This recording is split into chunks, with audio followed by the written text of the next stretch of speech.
आइए दोस्तों बात करते हैं numerical 14.6 of oscillation chapter. Let's see what has given in it. Two identical springs. हमारे पास दो आइडेंटिकल स्प्रिंग है और स्प्रिंग कांस्टेंट के दोनों का स्प्रिंग कांस्टेंट क्या है, के है, are attach to a block of mass m, और दोनों एक मास m का जो ब्लॉक है, जो टुकड़ा है, उससे अटैच है। शो दैट, हमें क्या शो करना है, when mass is displaced from इस इक्विलिब्रियम पोजीशन, ये इस ब्लॉक की, इस मास की इक्विलिब्रियम पोजीशन है। Equilibrium means the position of highest stability. अगर हम इसको मास को डिस्प्लेस कर देते हैं इसकी इक्विलिब्रियम पोजीशन से ऑन आइदर साइड, किसी भी साइड में, इस साइड या फिर इस side, it execute a simple harmonic motion. क्या ये सिंपल हार्मोनिक मोशन एग्जीक्यूट करेगा? उसके बाद अगर हम इसको डिस्प्लेस कर देते हैं इसकी पोजीशन से, इक्विलिब्रियम पोजीशन से, क्या उसके बाद ये सिंपल हार्मोनिक मोशन एग्जीक्यूट करेगा? अगर करता है तो हमें उसकी पीरियड ऑफ ऑसिलेशन निकालना, हमें उसका टाइम पीरियड निकालना है। तो आइए देखते हैं इस क्वेश्चन में हमें क्या करते हैं। ये इक्विलिब्रियम पोजीशन से इसको डिस्प्लेस कर देते हैं इस डायरेक्शन में।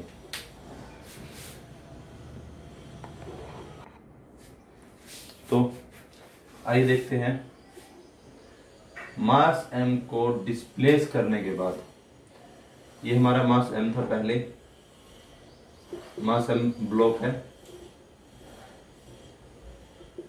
ये इसकी मीन पोजीशन है O, इसको हमने डिस्प्लेस कर दिया इस साइड में, ये हमारी होगी O डैश, और ये स्प्रिंग भी हमारा क्या हो जाएगा, स्ट्रेच, और ये हो जाएगा कंप्रेस। दोनों का स्प्रिंग कांस्टेंट क्या है, के। अब हमें ये बताना है कि ये डिस्प्लेस करने के बाद सिंपल हार्मोनिक मोशन एग्जीक्यूट करेगा या नहीं करेगा। सबसे पहले हमें पता होना चाहिए कि जो स्प्रिंग होता है, स्प्रिंग के केस में हुक्स लॉ के अकॉर्डिंग जो फोर्स होता है, रिस्टोरिंग फोर्स होता है माइनस के एक्स। रिस्टोरिंग फोर्स मीन्स ये हमारा ब्लॉक है, ये हमारा स्प्रिंग है, ये कंप्रेस्ड है, ये अपनी ओरिजिनल पोजीशन में आने के लिए जो फोर्स लगाएगा उस फोर्स को हम कहेंगे रिस्टोरिंग फोर्स। और ये जो स्प्रिंग है, ये स्ट्रेच है, इलेंगोनेट है, ये अपनी ओरिजिनल पोजीशन में लगाने के लिए इस साइड जो फोर्स लगाएगा उसे क्या कहेंगे हम, restoring force. Means the force which is applied to again gain its equilibrium position या इनिशियल पोजीशन। तो हमारा ये फोर्स लगेगा माइनस के एक्स। तो हम देखते हैं, इसलिए हमारा फर्स्ट स्प्रिंग है, इस पे फोर्स लगता है, मान लेते हैं F1, और इसका जो रिस्टोरिंग फोर्स है F2 जो लगेगा इसको इसकी ओरिजिनल पोजीशन में पहुंचाने के लिए। तो हमारा F1 क्या हुआ, F1 हुआ माइनस के एक्स, दोनों केस में स्प्रिंग कांस्टेंट के है, सेम है, और हमारा F2 क्या हुआ, माइनस के एक्स। इसकी डायरेक्शन देख लेते हैं, ये स्प्रिंग इस साइड है, स्ट्रेच है, और ये किस साइड फोर्स हमारा इस साइड लगेगा, ये इस डायरेक्शन में अपनी इक्विलिब्रियम पोजीशन में आने की कोशिश करेगा। और ये स्प्रिंग हमारा स्ट्रेस कंप्रेस्ड है, ये अपने आप को इलेंगोनेट करने के लिए इस डायरेक्शन में फोर्स लगाएगा। तो हमारे F1 और F1 की डायरेक्शन क्या हुई, F1 फोर्स और F2 फोर्स की डायरेक्शन हुई सेम, क्योंकि इस इनिशियल पोजीशन में आने के लिए दोनों ही एक साइड में फोर्स लगा रहे हैं। तो हमारा टोटल फोर्स क्या होगा, F equals to F net force होगा F1 F2 plus F1 plus F2 equals to minus 2k x। ये हो गया हमारा रिस्टोरिंग फोर्स, जो नेट फोर्स लगेगा। क्या ये फोर्स सिंपल हार्मोनिक मोशन को शो करता है? अब तक हमने देखा है कि जो हमारा सिंपल हार्मोनिक मोशन को शो करेगा वो हमारी ये इक्वेशन होगी,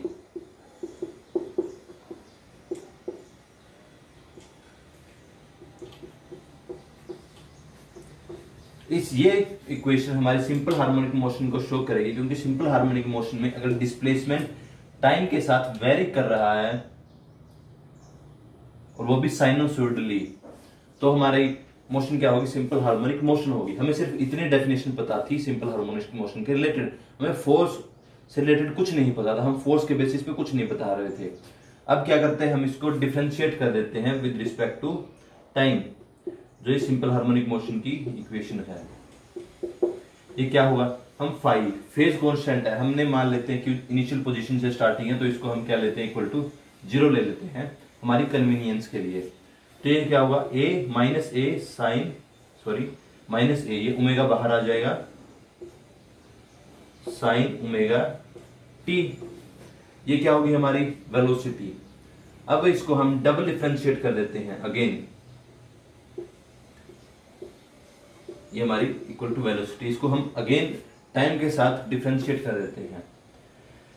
क्या होगा, ये ओमेगा बाहर आएगा, omega square cos omega T, minus का साइन है यहां पे। ये क्या हुआ हमारा, डीवी अपॉन डी टी क्या होता है, change in velocity with respect to time is equal to acceleration. ये हुई हमारी एक्सेलरेशन। तो हमारी एक्सेलरेशन किसके इक्वल हुई, minus A omega square cos omega T. अब हम देखते हैं जो ए कोस ओमेगा टी किसके इक्वल है, फाइव को 0 लिए एक्स टी के, तो हम इसको किससे रिप्लेस कर देते हैं, minus omega square x T. तो हमारे एक्सेलरेशन के लिए हमें ये फॉर्मूला मिल जाता है। अब क्या करते हैं, हम दोनों साइड m से मल्टीप्लाई कर देते हैं।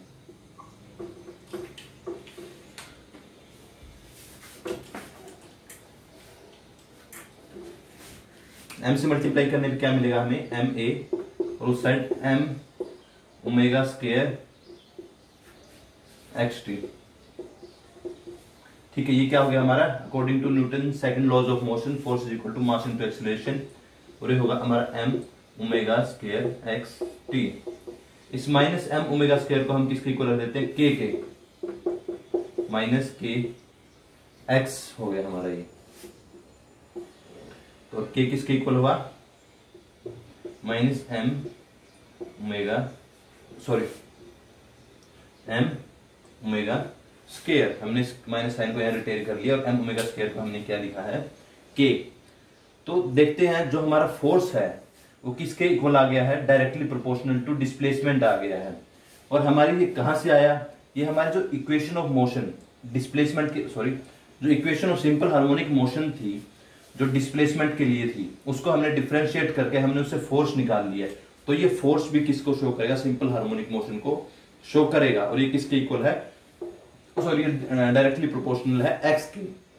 तो जो भी फोर्स, अगर फोर्स एक्स की डिस्प्लेसमेंट के डायरेक्टली प्रोपोर्शनल है, तो वो हमारी मोशन क्या होगी, सिंपल हार्मोनिक मोशन।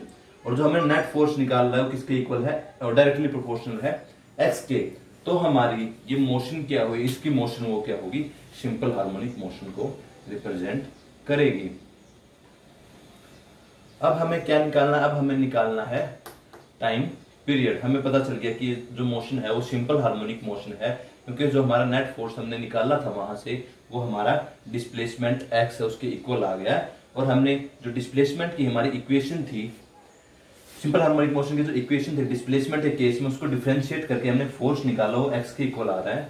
तो हम इससे हमें पता चल गया कि भाई हमें दो बातें पता चली हैं कि जो अगर फोर्स डिस्प्लेसमेंट के डायरेक्टली प्रोपोर्शनल है, और माइनस साइन ये शो कर रहा है कि वो टुवर्ड्स द इक्विलिब्रियम पोजीशन है, तो उस केस में भी हमारी मोशन क्या होगी, सिंपल हार्मोनिक मोशन होगी। हमें एक डेफिनेशन और मिल जाती है सिंपल हार्मोनिक मोशन की। अब हमें टाइम पीरियड निकालना है यहां से।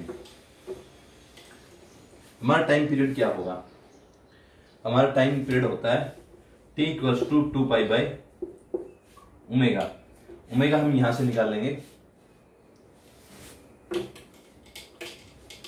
यहां से क्या होगा,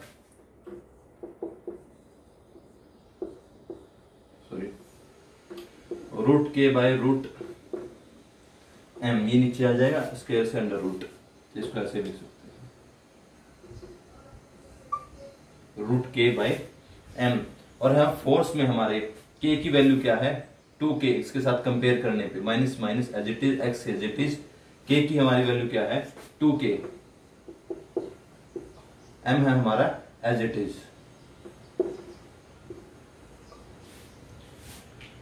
ओके, तो हमारा ये ओमेगा हमें मिल गया है, एम हमारा एज इट इज है कि हमें निकाल लिया है। अब हम इसको पुट करेंगे यहाँ पे, हमारा क्या आ जाएगा 2 pi by √2k into M. ये क्या आ गया हमारा टाइम पीरियड ऑफ ऑसिलेशन। तो हमें इससे पता लगा, सॉरी रूट एम होगा यहाँ पे, इससे हमें पता लगा कि जो टाइम पीरियड ऑफ ऑसिलेशन होगा ये हमारे सिंपल हार्मोनिक मोशन को शो कर रहा है, और जो टाइम पीरियड ऑफ ऑसिलेशन है वो हमारा ये है। तो इसी के साथ हमारा क्वेश्चन यहाँ पे फिनिश होता है। Thank you.